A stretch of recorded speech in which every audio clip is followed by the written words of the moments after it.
Welcome back. You are listening to the home of forbidden romances. Prepare yourself, because tonight's story will leave you breathless. The gun barrel pressed against my temple was cold, colder than the winter night I was left on the orphanage steps, but the eyes of the man holding it were freezing enough to stop my heart mid-beat. "Look at me," the man commanded, though his lips didn't move enough for me to read them perfectly. I didn't need to hear his voice to know the command carried the weight of a death sentence. The vibrations of his heavy boots against the marble floor had already told me a predator had entered the room long before I saw him. In a room full of sharks, he was the Leviathan. I was on my knees, surrounded by shattered crystal and the spilled red wine that stained my white dress shirt like a premonition of blood. My hands, usually insured for millions due to their skill on the piano keys, were trembling violently. I said, "Look at me, little pianist," he signed. My breath hitched. His movements were sharp, precise, and fluent. In 22 years of silence, living in a world that treated me as broken furniture, no one of his caliber had ever bothered to speak my language. I lifted my chin, meeting the gaze of Kalen Vex, the man they called the Emperor of the Underworld. And in that moment, beneath the terror, I felt the strangest sensation bloom in my chest. The sudden, violent realization that I had finally been seen. The day had started as they all did in the Hawthorne estate, with silence and disdain. I, Ren Hawthorne, was the family's dirty little secret. The illegitimate son of the late patriarch, born deaf and discarded by my birth mother, then grudgingly taken back by my father's charitable widow, Eleanor, only because my father's will had stipulated it. I was a ghost in my own home, a servant in all but name, trotted out only when they needed a sad story or a piano prodigy to entertain their elite guests. Tonight was the Winter Gala, the grandest event of the season. "Make yourself useful, Ren," my stepbrother, Julian, sneered as he passed me in the hallway. He didn't sign. He never did. He just mouthed the words with exaggerated slowness, mocking my disability. He shoved a heavy tray of silverware into my chest. "And don't look the guests in the eye. You know the rules. You're here to play, not to exist." I gripped the tray, my knuckles turning white. "I know," I signed back, though he wasn't looking. "I am invisible." The ballroom was a sensory overload of vibrations. Even without sound, I could feel the thrum of the bass from the speakers in the floorboards, the rhythmic stomping of hundreds of feet, the clinking of glasses that sent tiny tremors through the tables. I sat at the grand Steinway in the corner, a black island in a sea of gold and velvet. I began to play. Rachmaninoff. I couldn't hear the notes, but I felt them. The lower octaves traveled up my arms like a deep ache. The high notes were sharp pricks against my fingertips. I closed my eyes, retreating into the only world where I was free. The music was my voice. It was the scream I couldn't release, the cry for help no one answered. Midway through the second movement, the floor's vibration changed. It wasn't the chaotic buzz of the party anymore. It was a rhythmic, heavy thudding that seemed to silence the room's ambient tremors. I opened my eyes. The crowd had parted like the Red Sea. Walking through the center of the ballroom was a man who seemed to absorb the light around him. He was tall, broad-shouldered, wearing a tuxedo that cost more than the entire estate. His hair was the color of raven feathers, swept back to reveal a face carved from marble and cruelty. A scar cut through his left eyebrow, giving him a perpetual air of danger. Kalen Vex. Even I, isolated as I was, knew the name. The Vex family controlled the shipping lines, the casinos, and the politicians. If the Hawthorns were old money, Vex was new power, raw, bloody, and undeniable. He wasn't looking at Eleanor, who was fluttering her eyelashes at him. He wasn't looking at Julian, who was trying to look important. He was looking at the piano. He was looking at me. I faltered. My finger slipped, hitting a discordant key. I felt the mistake in the vibration, a jarring buzz. Julian was there in an instant. He marched over to the piano. His face twisted in a mask of polite concern that didn't reach his eyes. He grabbed my wrist, his grip bruising. "Apologies, Mr. Vex," Julian said, turning to the approaching predator. "My brother is defective. He can't hear the offense he's causing. To demonstrate his point, Julian snatched the glass of red wine from a passing waiter and, with a sneer, poured it over my hands. The cold liquid shocked me. It splashed over the ivory keys, ruining the melody, staining my cuffs. The humiliation burned hotter than fire. I tried to pull my hands away, but Julian held firm, digging his nails into my skin. "Clean it up, Ren," Julian mouthed. "On your knees." The room blurred. This was their favorite game. Break the deaf boy. Show the elite that the Hawthorne charity case was nothing more than a trained animal. I slid off the piano bench, my knees hitting the hard floor. I reached for a napkin, my head bowed, wishing the ground would swallow me whole. A shadow fell over me. A polished black shoe stepped onto the napkin I was reaching for. I froze, looking up slowly. Kalen Vex towered over me. Up close, he smelled of ozone, expensive tobacco, and steel. His eyes were dark, like the deepest part of the ocean where light couldn't reach. "Get up," Vex said. I stared at him, confused. I couldn't read his lips from this angle. Vex shifted his gaze to Julian. The air in the room seemed to drop 10 degrees. "I don't like repeating myself, Mr. Hawthorne. Is he deaf? Or is he stupid?" "Both, I'm afraid." Julian laughed nervously. "Ren, get up. You're embarrassing us." Vex didn't look at Julian. He crouched down. For a man of his size and power, the movement was fluid. He was now eye level with me. He reached out, his hand large and calloused, and took my wine-stained chin in his fingers. His touch was firm, possessive, but not painful. Then he raised his hands. "Are you hurt?" The signs were perfect. Crisp, elegant. My eyes widened. My breath caught in my throat. I was so stunned I forgot to answer. "Answer me," Vex signed again, his expression unreadable. "Did he hurt your hands?" I shook my head slowly, raising my trembling, stained hands. No. Just dirty. Vex stared at my hands for a long moment. Then he stood up, towering over the room once more. He turned to Julian. "You called him defective," Vex stated. His voice must have been low because I saw people leaning in, but the vibration in the floor was intense. "He is," Julian scoffed. "He's a burden. If it weren't for my mother's kindness." "Kindness," Vex repeated. The word looked sharp on his lips. Without warning, Vex moved. It was a blur of motion. One moment Julian was standing smugly. The next, there was a deafening crash that I felt in my teeth.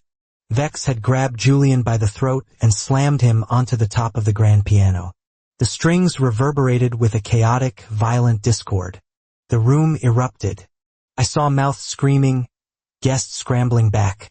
Security guards moved forward, but Vex's men, dark-suited shadows I hadn't noticed before, stepped out, guns drawn. Vex leaned over Julian, who was gasping for air, face turning purple. "You possess a Steinway Model D," Vex said, his lips moving clearly enough for me to catch every word. "And you treat it like a coaster. You possess a brother with hands gifted by God, and you treat him like a slave." Vex tightened his grip. "The Hawthorne debt is called in. Tonight," Eleanor shrieked, rushing forward. "You can't. We have until the end of the quarter.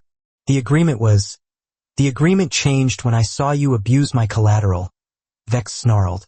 He released Julian, who rolled off the piano, coughing and retching. Vex turned back to me. He extended a hand. "Come with me." It wasn't a question. It was a demand. But for the first time in my life, a demand felt like an offer of salvation. I looked at Eleanor, who was looking at me with pure hatred. I looked at Julian, broken on the floor. Then I looked at the hand of the devil. I took it. The drive to the Vex estate was a blur of city lights streaking past tinted windows. I sat in the back of the limousine, as far from him as possible. He was on his phone, typing furiously. Why did he know sign language? Why did he take me? The term collateral bounced around my skull. Was I just a hostage to ensure my stepfamily paid their debts? We arrived at a penthouse that overlooked the entire city. It was a fortress of glass and steel, cold and impersonal. "Sit," he signed, pointing to a leather sofa. I sat. He disappeared into another room and returned with a first aid kit and a warm, damp towel. He sat on the coffee table in front of me, forcing his knees between mine. The proximity was overwhelming. He took my hands. He began to wipe away the dried wine with a gentleness that contradicted the violence I had witnessed an hour ago. "Why?" I signed, my fingers shaking. He didn't look up from his task. "Why what?" Asterisk, why did you help me? Why do you know my language? Asterisk Vex paused. He looked up, his dark eyes locking onto mine. "My younger brother," he signed. Asterisk, he was like you. He lost his hearing after an accident. He died 3 years ago. Asterisk, the revelation hit me like a physical blow. The ruthless Mafia Don, the man who killed without blinking, had a soft spot carved out by grief. "I'm sorry," I signed. "Don't be," he replied sharply. Asterisk, he was weak. The world ate him alive because I wasn't there to protect him. Asterisk, he finished cleaning my hands and began inspecting my fingers for bruises. Asterisk, I watched you play tonight. Ren, you aren't weak. You endure. There is a difference. Asterisk, he stood up, towering over me again. Asterisk, you will stay here. The Hawthorns have forfeited their assets to cover their debt. That includes the estate, the company. And you? Asterisk, I stood up, defiance flaring in my chest. Asterisk, I am not an asset. I am a person. Asterisk, Vex stepped closer, crowding my space. He reached out, his thumb tracing the line of my jaw. The touch sent a jolt of electricity straight to my spine. To them, you were a pet, he signed, his expression intense. Asterisk, to me? You are an investment. But unlike them, I take very good care of my things. Asterisk, I am not a thing, I said aloud. My voice was rusty from disuse, the vowels slightly distorted, but I forced the words out. Vex's eyes widened slightly. It was the first time he had heard me speak. He leaned down, his lips brushing against my ear. I couldn't hear the whisper, but I felt the warm breath, the ghost of vibration against my skin. He pulled back so I could see his face. Prove it, he signed. Make me see you as an equal. The weeks that followed were a strange, terrifying dance. I was a prisoner, yes. I couldn't leave the penthouse. But it was a gilded cage. I had a grand piano in the living room that was tuned to perfection. I had food that wasn't scraps. I had silence that wasn't lonely, but peaceful. Vex Kalen was a ghost during the day. He ran his empire, but at night he would return. He would sit in the armchair with a glass of whiskey and watch me play. He never applauded. He just watched, his eyes tracking my fingers with an intensity that made my skin burn. We spoke in signs. We spoke in glares. We spoke in the tension that filled the room whenever we were close. I learned that he was cruel to the world but dangerously patient with me. I learned that he had insomnia. I learned that he hated the color yellow but loved the smell of rain. And he learned me. He learned that I hated being touched from behind. He learned that I loved spicy food because the burn was a sensation I could feel. He learned that I wasn't submissive. I was just waiting for a chance to bite. One evening, 3 months into my captivity, the elevator doors opened, but it wasn't Kalen. It was Julian.